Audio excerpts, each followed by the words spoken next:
부총장님 감사드립니다.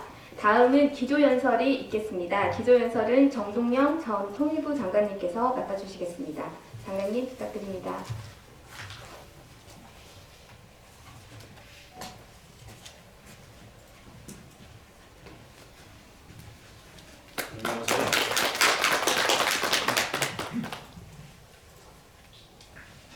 안녕하세요. 영광스럽게도 원광대학교가 주최하는 한중관계 30년 회고와 전망 심포지엄에서 기조연설이라는 막중한 역할을 주신 데 대해서 영광스럽게 생각합니다. 전 전문가는 아닙니다.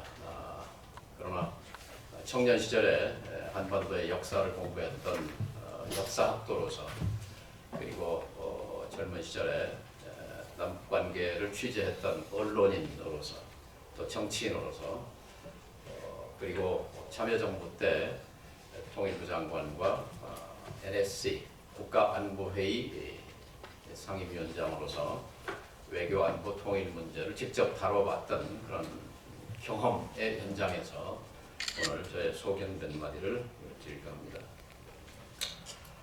역사는 되풀이 된다고 합니다. 하지만 동일한 방식으로 반복되는 것은 아닙니다. 100여 년 전 19세기 말 우리를 둘러싸고 있던 4대 강국은 중국, 일본, 러시아, 미국 100여 년이 흐른 지금도 똑같은 나라들입니다.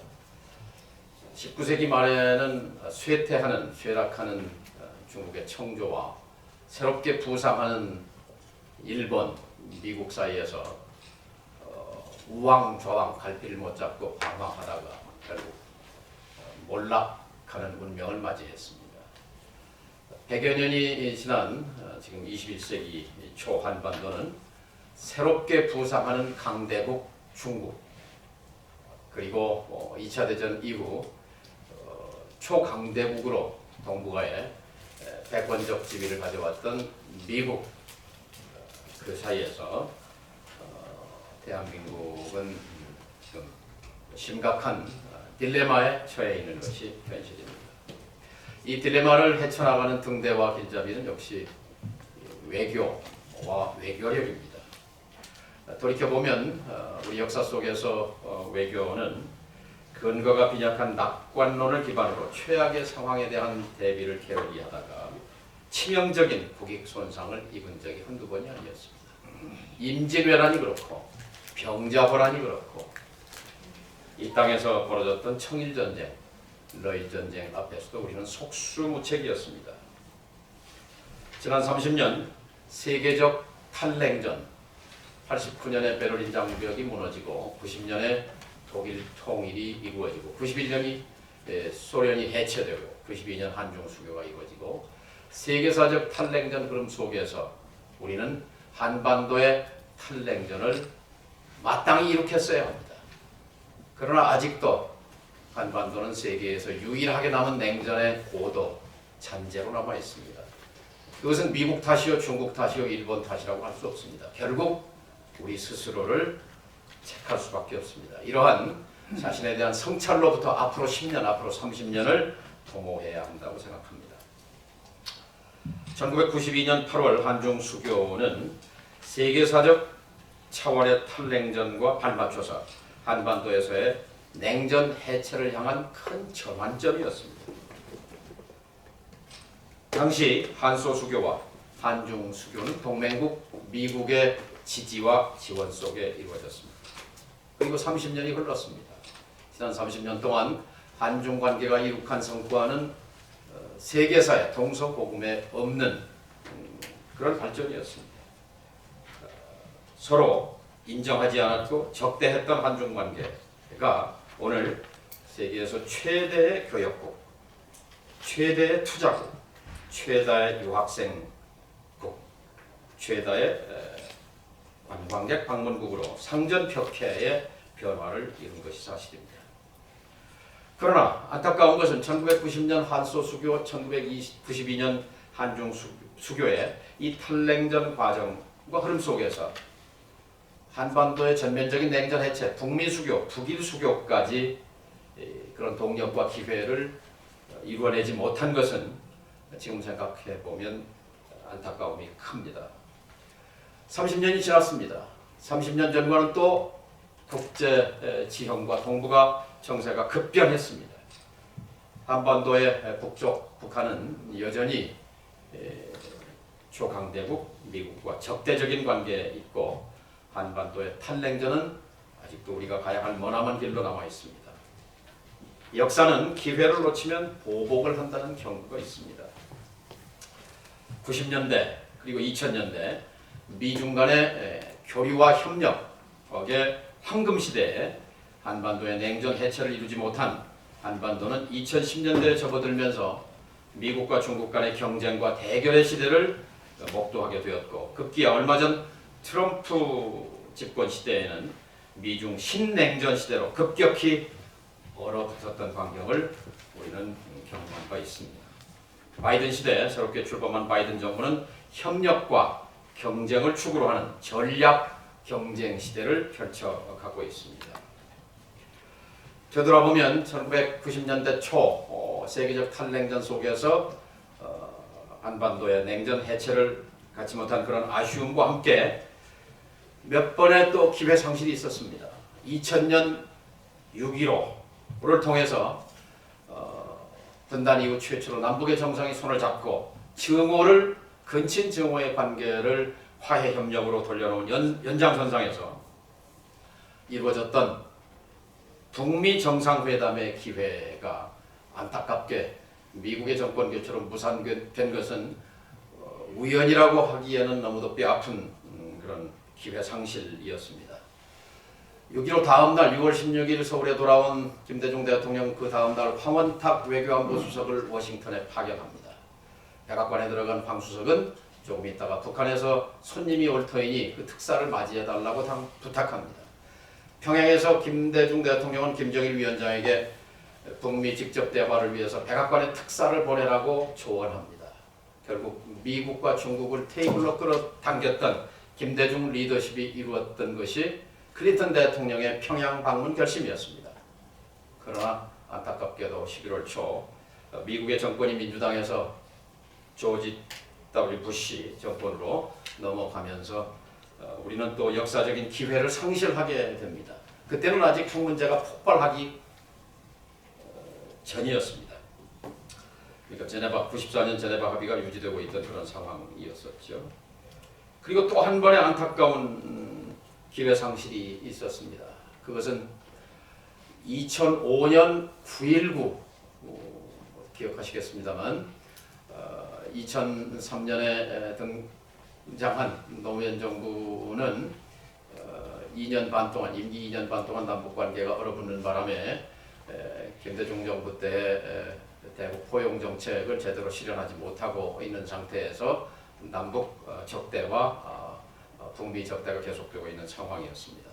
2005년 6월 17일 그때는 제가 대통령 특사로서 평양에서 김정일 위원장과 5시간 동안 대화를 통해서 육자회담 복귀와 정상회담 약속을 받고 한반도 비핵화가 김일성 주석의 유훈이라는 북한 지도자의 답변을 이끌어냈습니다. 그 연장선상에서 석 달 뒤에 북한은 핵 포기를 결단합니다. 2005년 9월 19일 베이징에서 북은 핵을 포기하고 미국은 북한과 수교하며 한반도의 불안정한 정전상 체제를 항구적인 평화 체제로 바꿔나가자 하는 육자 한반도를 둘러싼 이중일러 4강국과 남북이 한반도의 운명과 관련해서 주변 4강과의 그런 평화 체제 전환을 합의한 것은 우리 역사상 처음 있는 우리 외교사의 저는 감히 금자탑이었다고 생각합니다. 우여곡절 끝에 파기되기도 했지만 그러나 2007년 2.13 합의라는 게 있죠.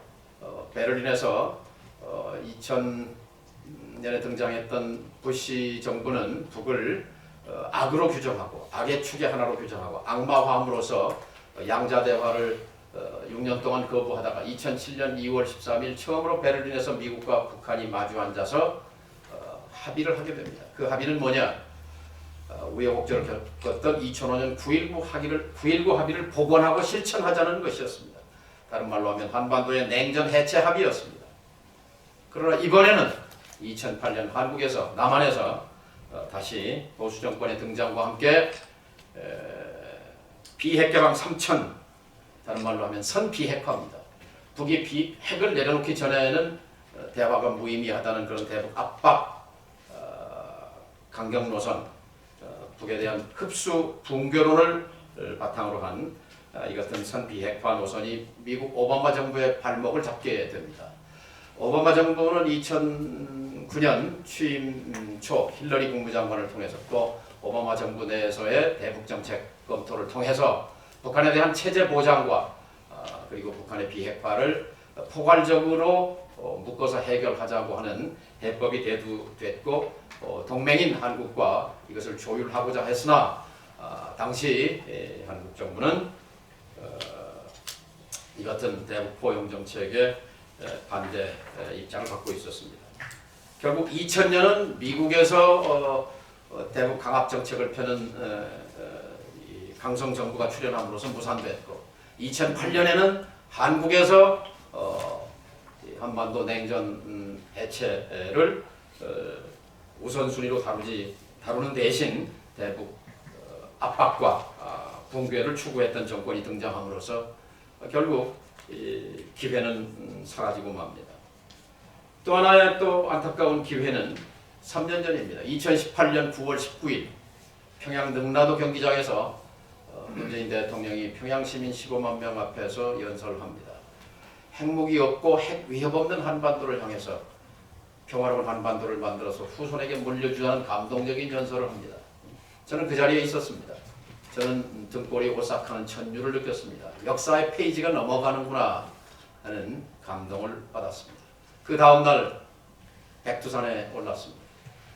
남북정상이 백두산에 갔으면 좋겠다는 사실 최초의 제안은 제가 한 것이었습니다. 청와대에서 남북정상회담 자문회의 때 이번에 가시면 꼭 백두산 남북정상이 백두산에 손잡고 가는 것이 그냥 산에 가는 것이 아니라 미국에 대해서, 중국에 대해서, 주변 강국에 대한 우리 한민족의 메시지가 될 것이다 하는 얘기를 제안한 바 있습니다만 어쨌든 백두산 남북정상의 손을 맞잡은 그 사건은 일대 역사적인 사건이라고 할 수 있습니다. 그러나 안타깝게도 그것은 그냥 이벤트로 끝나고 말았습니다.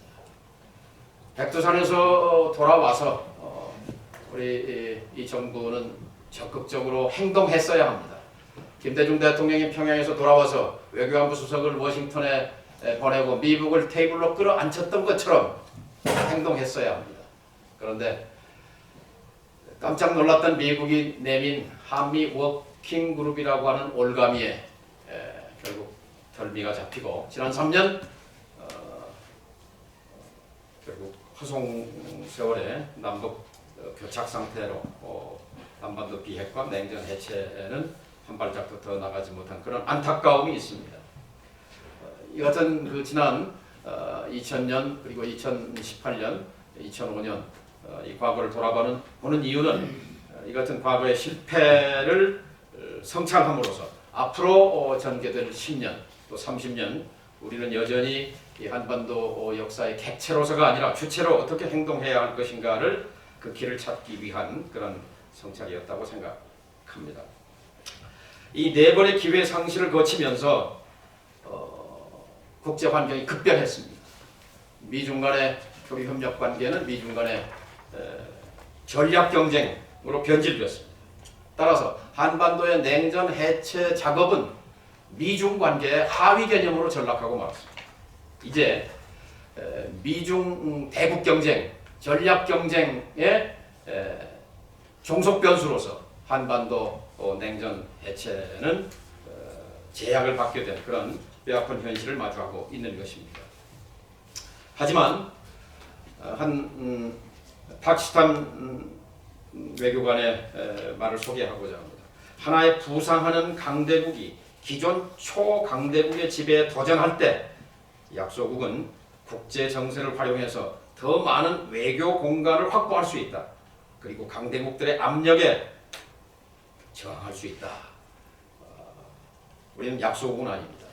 바로 이 말이 시사하는 것처럼 미중 전략 경쟁 시대가 우리의 여러 가지 행동 반경을 제약하는 것은 맞지만 우리의 공간을 만들어내는 적극적인 외교 역량에 따라서는 바로 앞으로 10년, 제가 10년이라고 말씀을 드리는 이유는 2030년이 되면 중국의 목표대로면 중국은 강군몽을 달성하게 됩니다. 군사적으로 강대국이 된다는 뜻이고 2049년이 되면 중국몽 선진국 대열에 들어가게 된다는 중국의 로드맵이 있습니다. 지금 2021년과 견줘서 2030년이 되면 훨씬 더 동북아 지정학에 대한 중국의 영향력은 압도적인 것이 될 것이고 미중 갈등은 그에 따라서 신냉전으로 뜨거운 신냉전으로 치달을 가능성이 크기 때문에 그때보다는 지금부터 10년의 공간이 우리의 외교력이 작동할 수 있는 그런 공간이 될 것이다 이런 생각이 듭니다. 우리가 또 하나 벤치마킹할 수 있는 대상은 싱가포르입니다. 황무지 폐허 같은 그런 땅에서 몇십 년 만에 아시아 최고의 부국을 만든 리콴유의 싱가포르는 강대국 외교와 관련해서 첫째, 누구와도 적이 되지 않는다. 두 번째, 근본적인 문제들은 타협하지 않는다. 세 번째, 어떻게든 미중 강대국 사이에서 둘 중 하나를 선택하는 궁지에 몰리지 않도록 외교 공간을 만든다. 선택지가 없는 구석에 몰렸다면 그것은 그 나라의 외교가 실패했다는 것을 의미한다. 저는 이 말이 우리에게도 아주 적실하게 다가온다고 생각합니다. 세계는 이미 지구적 차원에서 탈냉전으로 간 지 30년입니다. 분단 독일은 이미 통일을 이룬 지 30년입니다. 전쟁을 일으켰던 독일이 분단됐다면 전쟁을 일으켰던 일본이 분단되는 것이 맞는데 어찌하여 한반도가 미소에 의해서 분할 점령된 이 비극, 이것을 언제까지나 우리는 객체로서 쳐다보고 있어야 할 것인가.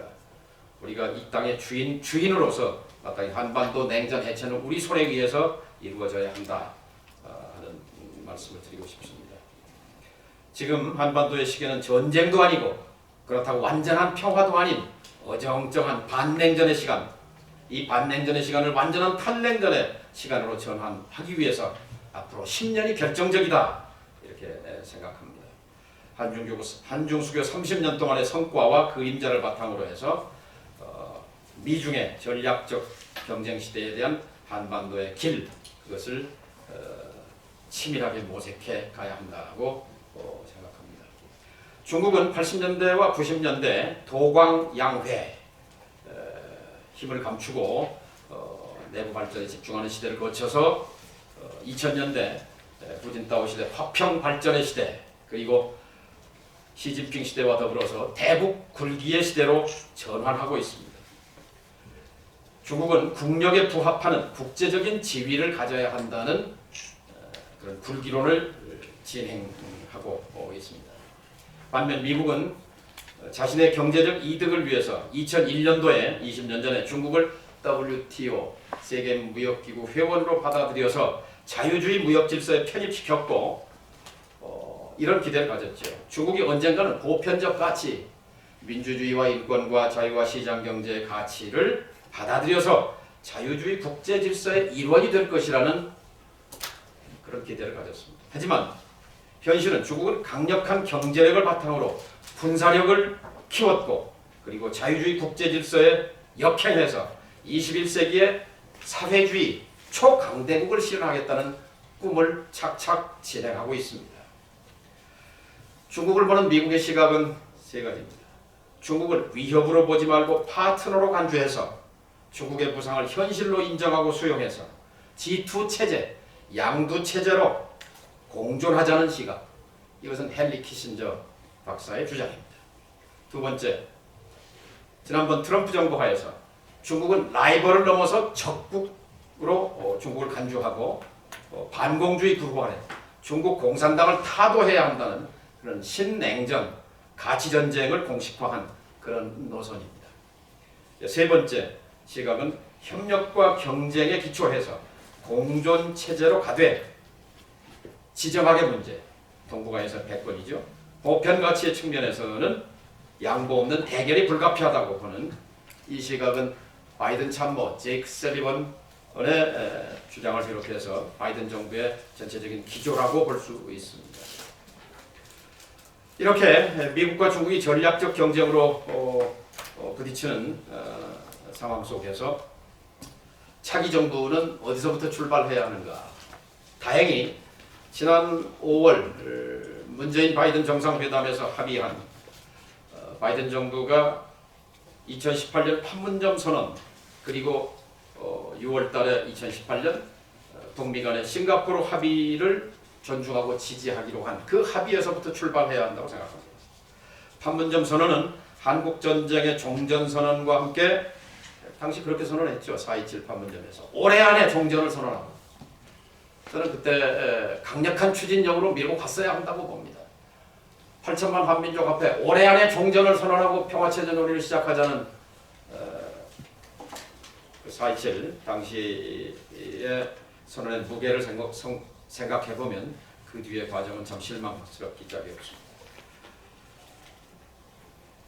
당시 판문점 선언은 평화체제로의 전환 협상을 시작하자고 했지만 이제 오늘에 이르기까지 지금 교착 상태를 면치 못하고 있고 그리고 중요한 것은 북미 간의 싱가포르 합의 2018년 6월 12일 9글자 새로운 북미 관계 수립 이 9글자가 바로 북한이 지난 70년 동안 간절하게 원했던 전 세계에서 초강대국 미국의 승인을 받지 못한 나라는 쿠바도 이미 국교 수립을 했기 때문에 북한이 유일합니다. 북한의 생존 전략은 초강대국 미국과 수교 정상적인 국가 관계 없이는 정상적인 국제사회의 일원이 될 수 없다는 것이 자신들의 체제 안보관입니다. 싱가포르 합의는 한마디로 냉전구조 해체입니다. 새로운 북미 관계 수립, 한반도 평화체제 구축, 한반도의 완전한 비핵화입니다.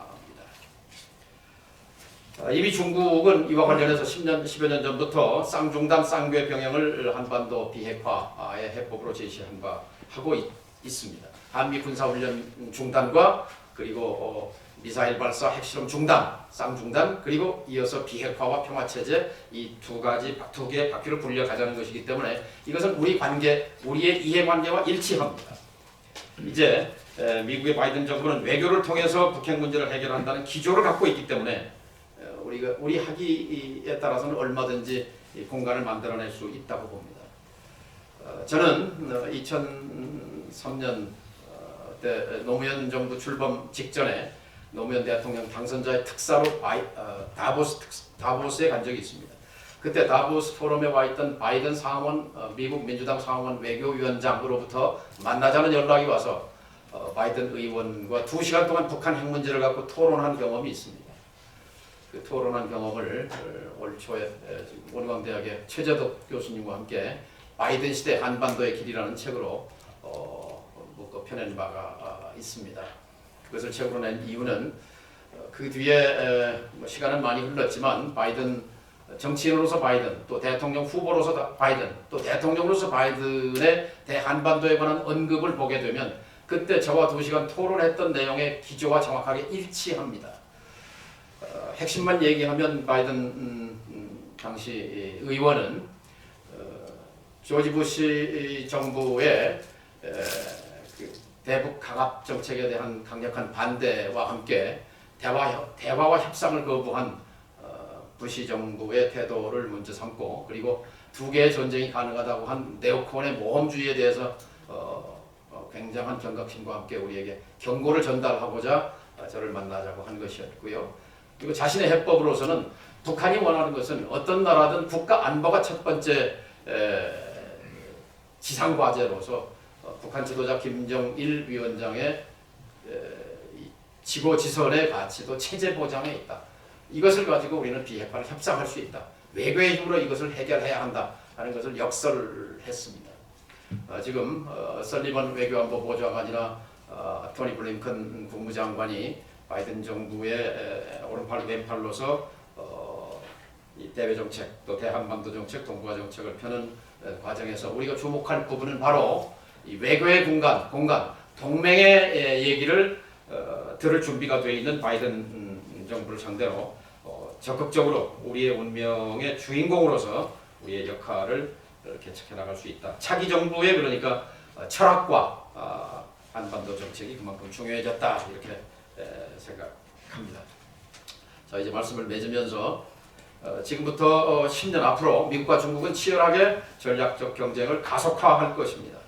우리의 생존과 미국과 중국 사이에서 번영 전략은 첫째, 이미 정해져 있는 것들은 일관성 있게 밀고 나가는 것이 중요합니다. 정해져 있는 것들이라는 것은 한미 안보동맹 체제 하에서 우리는 자유주의 국제 질서 하에서 최대 수혜자였습니다.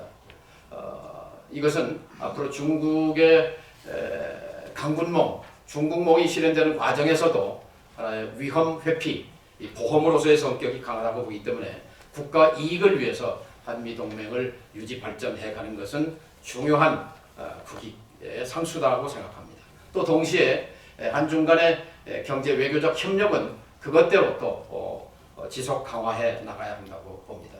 이제 문제는 미국과 중국 간에 상충하는 충돌하는 관계가 발생했을 때 우리는 이 정해져 있는 상황들에 대해서 국익에 따라 최대한 신중하게 아까 싱가포르의 리관유 수상이 했던 것처럼 중국을 절대적으로 적대시해서는 안 된다는 것이 우리의 마지노선이 될 것입니다.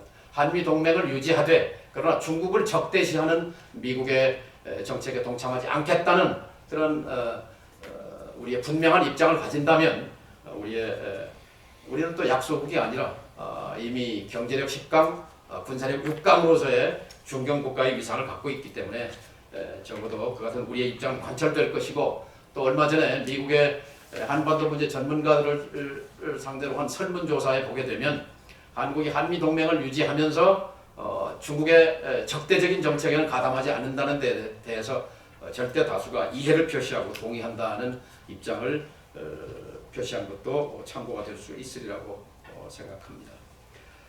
결론은 우리에게 주어진 도전 과제는 결코 녹록치 않습니다만 한반도의 냉전 해체라고 하는 이 민족 지상 과제를 위해서 용기와 통찰력을 가진 지도자와 그리고 세계에서 가장 높은 수준의 역사의식을 갖고 있는 우리 국민과 더불어서 우리의 비전, 평화체제를 통해서 평화통일로 가는 그런 길을 10년 내에 반드시 열어낼 수 있을 것이다. 저는 그런 낙관적인 의견을 말씀드리고 싶습니다.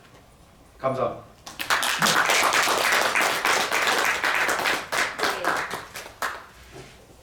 네, 미중 전략 경쟁 시대의 외교적 노력을 통해 우리의 공간을 만들어야 한다고 말씀하신 그 기조 강연이 깊은 여운을 남깁니다. 다시 한번 바쁘신 와중에도 이렇게 시간을 내서 기조 강연을 해주신 정동영 장관님께 다시 한번 감사 인사를 드리고요. 이것으로 개회식을 모두 마치도록 하겠습니다.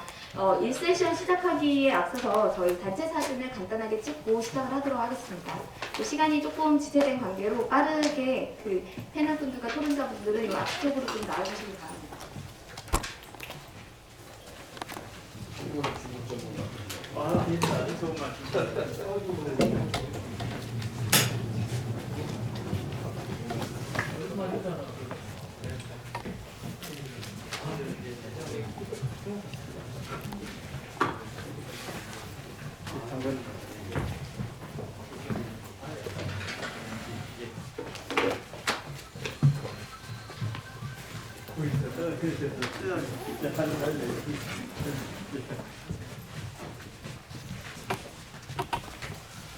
최고의 공작을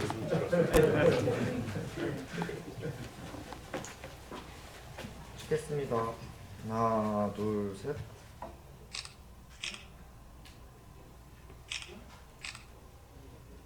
마스크 한번 벗고 찍을까요? 아, 마스크 벗고. 우리 강 교수님도 나오시죠? 마스크 벗고 한번. 잠시만 마스크 한번 벗고 찍도록 하겠습니다. 네, 빨리 찍겠습니다. 하나, 둘, 셋.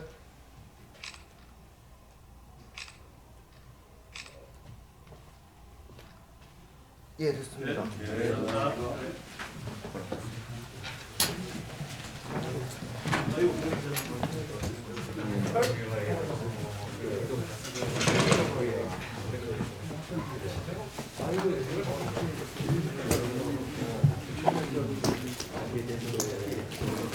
국제선 패널분들은 앞으로 나와주시면 감사하겠습니다.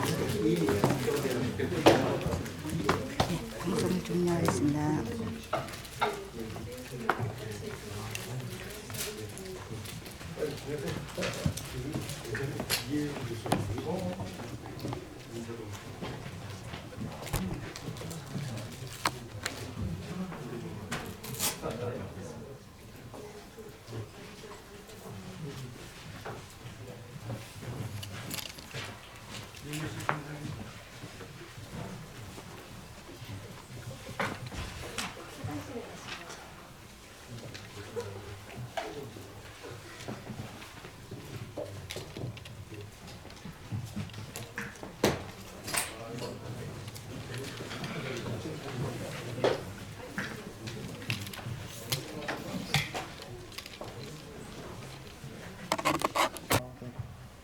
그래서 그거 할 수 있겠고요?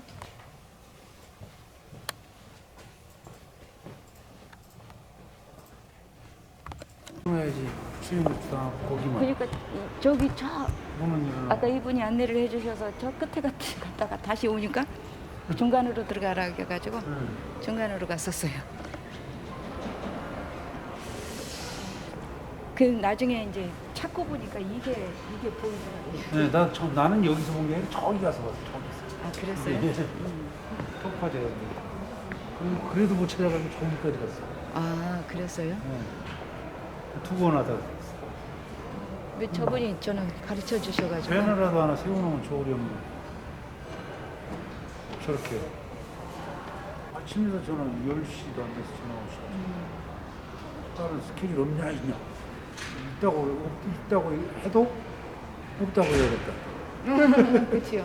그러고 물어보는 약속 있는데 취소하고 지금 나도 전주 가려다가 고속버스 마침 이렇게 딱 톨게이트 딱 들어가려고 하는데 저기서 거기서 통해서 커피 한잔 하세요. 하시겠어요?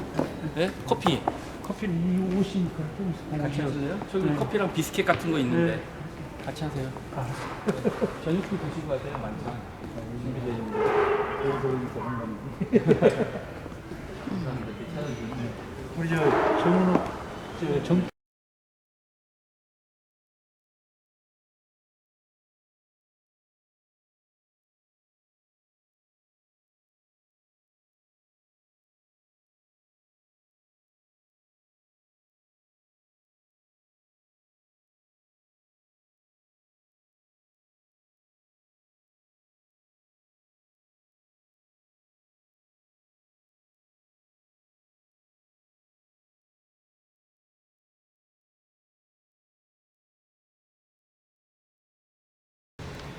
많이 하시냐면 이거는 또 핫팩터라 이제 복사체 생겨. 근데 이게 안 되나? 이게 그냥 차? 그렇지. 물어봐도 돼? 물어봐야지. 저기야, 저기. 서 있는데. 주차 어떻게 하냐, 그거.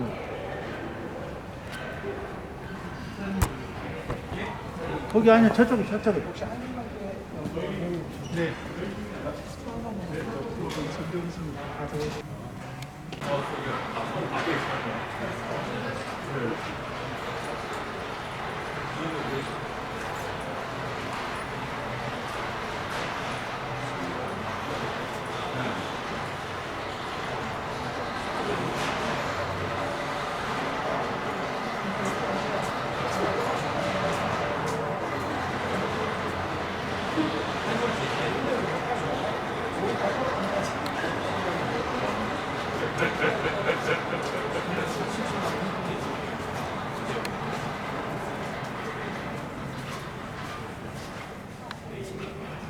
전장 확인하고 싶어.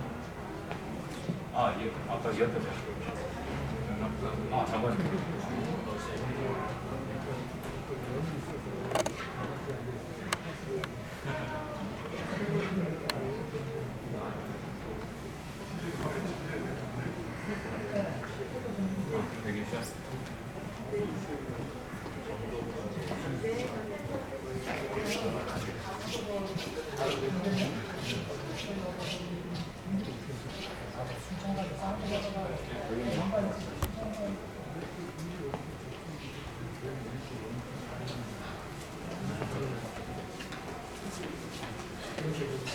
6일부터 다음 주 월요일부터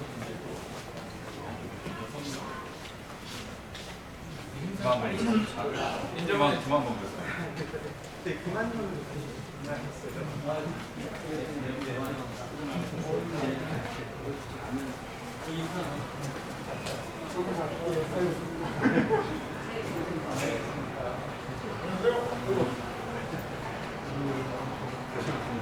우리 친구들이 진짜 여기에 그 한 명 정도는 김영주 평균 연봉 중국 전문가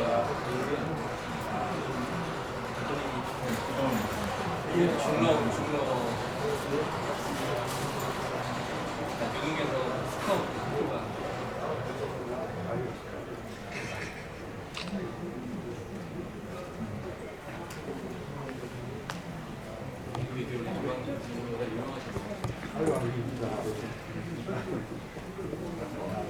윤성희 박사 아마 연락을 맞습니다.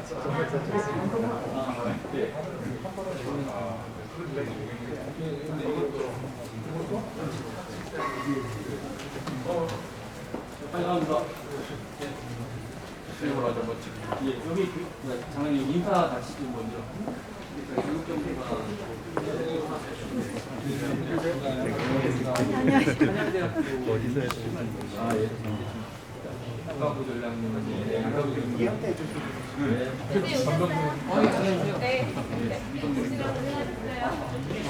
지금 영광대학교에 사범대학의 국가군영발전위원회 위원장 강경숙 교수님. 지금 심창입니다. 적성입니다. 적성. 건강해? 저희가 태어난 사람은 우리 어려운 중국 전문가들이 이렇게 모이시기 어려운 다 저희가 시간을 내주셨어요.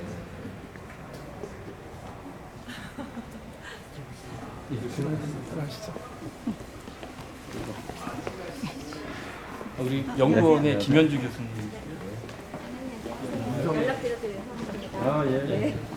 일꾼입니다. 실자가 무슨 했죠? 발자취. 발자취. 네. 우리 교수님인데 아주 일꾼이고. 네.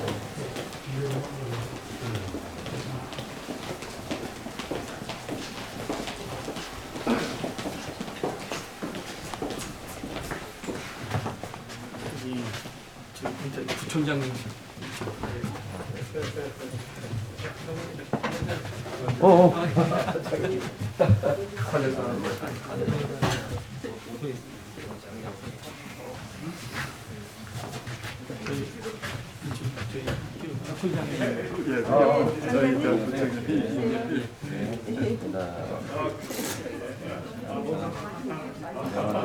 네, 지난번에 받았어요.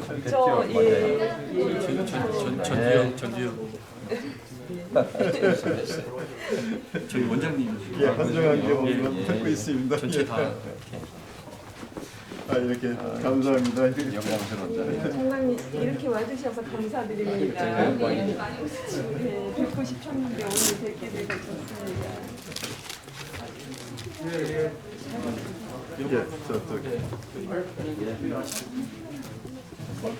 유명하세요.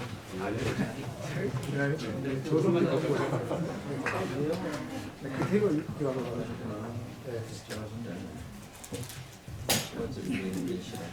예, 압니다. 제 거의 저기 제 아래도 미시. 전에 많이 계셨다고. 신정분께서는 부장님.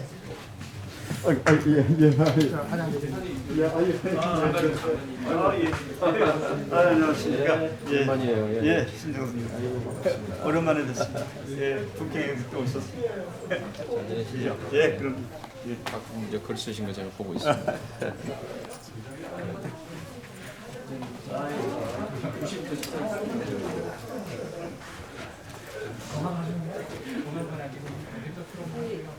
최재덕 교수님이요. 국제교류 부처장이십니다. 예. 대협력 네. 주제를 모셔가지고 예, 맞습니다. 예, 장관님. 내가 위해서 선생님, 예, 준비해서 예. 이마트 잘 운영되고 있고요. 예. 네, 거기 어느 쪽 사시죠? 저 에코시티 살아요. 여사가 예, 예. 자이 차요. 환경이 좋죠. 예. 이마트에서 나한테 에코시티에서는 나한테 감사표를 줘야 됩니다. 맞아요. 아직 안 받으셨어요. 농담입니다. 네, 여기까지만 이마트 들어오는 바람에 집값이 올랐다고 네, 아주 편해졌죠. 가보진 않았는데 편 얘기 한다. 예, 아주 편하죠. 거기 이제 생필품 사기가 예. 지금 1층은 들어와 있고 2, 3층은 지금 세팅 중인 것 같아요. 샵들. 병원도 들어오고.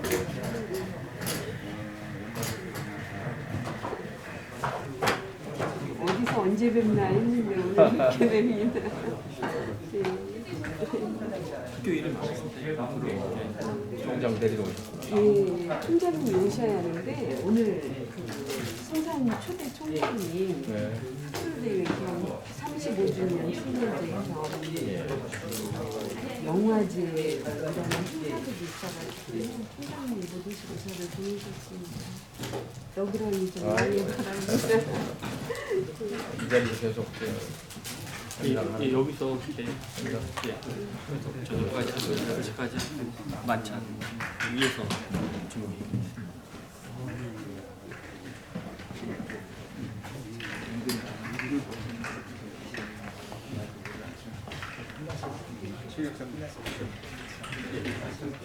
예.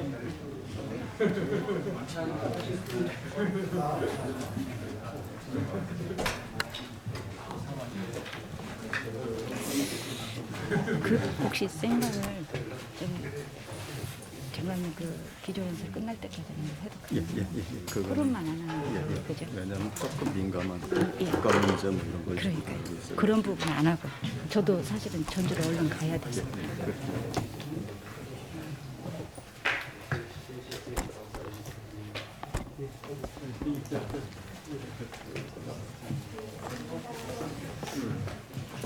이름을 좀 알아봐. 이름.